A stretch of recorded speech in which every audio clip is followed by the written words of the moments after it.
So hello student, welcome to I science. आज का जो क्वेश्चन है जे एडवांस का, मैं 2024 का लाया हूँ आपके लिए। चैप्टर है काइनेमैटिक्स, मैग्नेटिक मैकेनिक्स पार्ट 2 का जो काइनेमैटिक्स टॉपिक है उस पे है, मोशन के ऊपर है। 2 डायमेंशंस है मोशन का, मतलब इन अ प्लेन। देखते हैं क्वेश्चन, बड़ा इंटरेस्टिंग क्वेश्चन है। देखिए, a ball is thrown from the location x naught y naught which is equal to 0,0, मतलब ओरिजिन की बात हो रही है। जब मैं बता दूं आपको कैसा कुछ दिखेगा, ये आपका सपोज ये ओरिजिन है और यहां से एक बॉल को फेंका जा रहा है। हॉरिजॉन्टल प्लेग्राउंड है। इनिशियल स्पीड इसका v नॉट है, this is v not, initial speed v not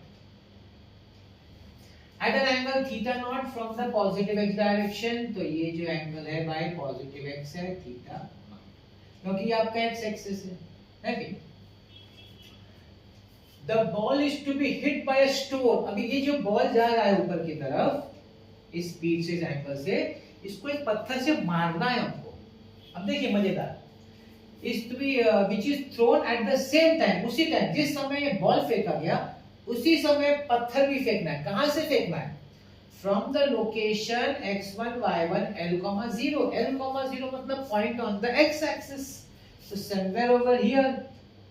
मतलब ये जो डिस्टेंस है ये आपका L है, क्योंकि इनका कोऑर्डिनेट दिया l,0 on the x axis.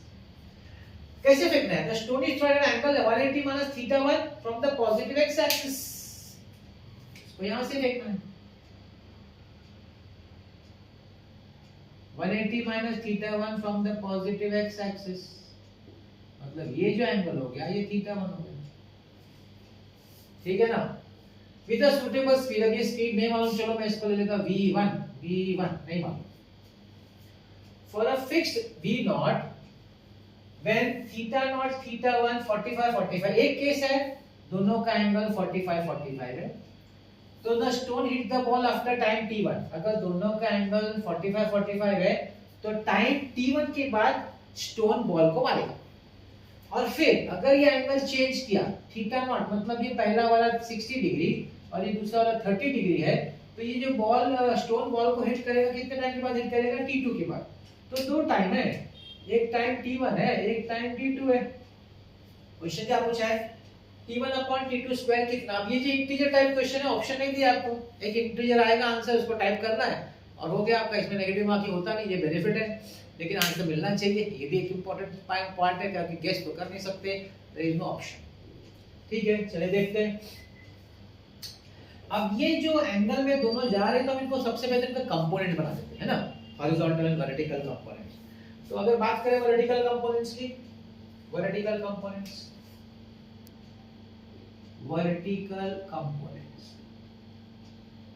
तो इनके जो वर्टिकल कंपोनेंट्स क्या होंगे? एक होगा v not sin theta naught and v1 sin theta 1।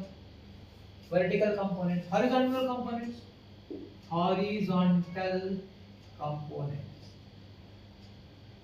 Horizontal components होगा v not cos theta naught and v1 sin cos theta 1। अब ये कोई बड़ी बात तो मैंने बोली नहीं, लेकिन अब इससे क्या पता चलेगा? अब देखिए, जब ये स्टोन पत्थर को मारेगा इसका मतलब दोनों ने वर्टिकली सेम डिस्टेंस कवर किया हुआ है, ये have covered the same distance. इसका मतलब है कि उनका जो वर्टिकल कंपोनेंट रहेगा वो सेम रहना चाहिए, that should remain the same. अगर ये दोनों को हिट करना है एट अ पॉइंट गिवन है, क्योंकि उन लोग टाइम तो सेम कवर करेंगे, है ना, और हाइट भी सेम कवर करेंगे।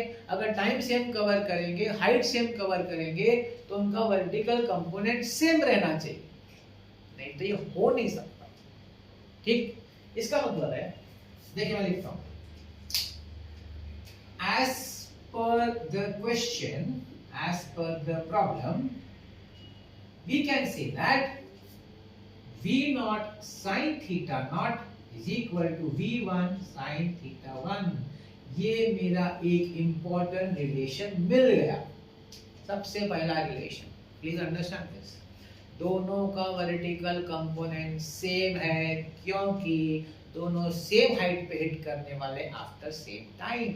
डिस्टेंस सेम है, टाइम सेम है, तो स्पीड भी तो सेम होनी चाहिए ना, क्योंकि सेम टाइम के बाद हिट करेंगे, क्योंकि स्टार्ट भी सेम किया तो सेम टाइम के बाद हिट करेंगे, और सेम डिस्टेंस भी कवर करेंगे, तो डिस्टेंस सेम, टाइम सेम, तो स्पीड कैसे सेम नहीं होगी, इसलिए वर्टिकल कंपोनेंट स्पीड सेम हो गया, पहला केस। अब दूसरा horizontal component, horizontal component same नहीं होगा, वो तो क्या है कहीं भी हिट कर सकते हैं, बीच में, आगे पीछे, कहीं भी, लेकिन हॉरिजॉन्टल कंपोनेंट में वेलोसिटी की जो टाइम होगी ना वो टोटल ये डिस्टेंस कवर करेगी। अगर इसको हॉरिजॉन्टल कंपोनेंट कुछ x होगा तो रिमेनिंग होगा l माइनस x, मगर टोटल जो हॉरिजॉन्टल डिस्टेंस दोनों कवर करेंगे वो टोटल डिस्टेंस l कवर करेंगे। मतलब क्या, इससे मुझे पता चलता है, ध्यान दीजिएगा, इससे पता चलता है कि जो टाइम लगेगा, time for collision, collision word use करना, कोलिजन एग्जैक्टली जब हिट करने का, time for collision, you can say that time will be equal to total distance l upon v0 cos theta naught plus v1 cos theta 1. Please get this point clear. Vertical component का use हो गया कि दोनों equal हो गए, horizontal component का use होगा कि जो टाइम लगेगा वो टोटल डिस्टेंस l कवर करेंगे हॉरिजॉन्टली, और ये उनका टोटल स्पीड होगा, they are coming in opposite direction. तो स्पीड ऐड होता है, रिलेटिव वेलोसिटी क्या होती है, ऐड होती है ना, ऑपोजिट डायरेक्शन में स्पीड होगी तो ऐड होती है रिलेटिव, इनकी रिलेटिव वेलोसिटी ऐड होगी। अब ये दो रिलेशन हम यूज करेंगे दो केसेस में, यहां दो केसेस है, एक केस है थीटा नॉट थीटा 1 45 45, दूसरा केस है थीटा नॉट थीटा 1 60 30। तो पहले केस से t1 मिलेगा, दूसरे केस से t2 मिलेगा, उसको डिवाइड करेंगे, स्क्वायर करेंगे, तो आंसर मिलेगा। चलिए देखते हैं। तो we go with case 1। Case 1 ध्यान दीजिएगा, ये मेरा केस 1 है, तो केस 1 लिख देता हूं, चाहिए तो theta naught theta 1 is equal to 45 degree comma 45 degree, ये दो बॉक्स यूज करूंगा मैं।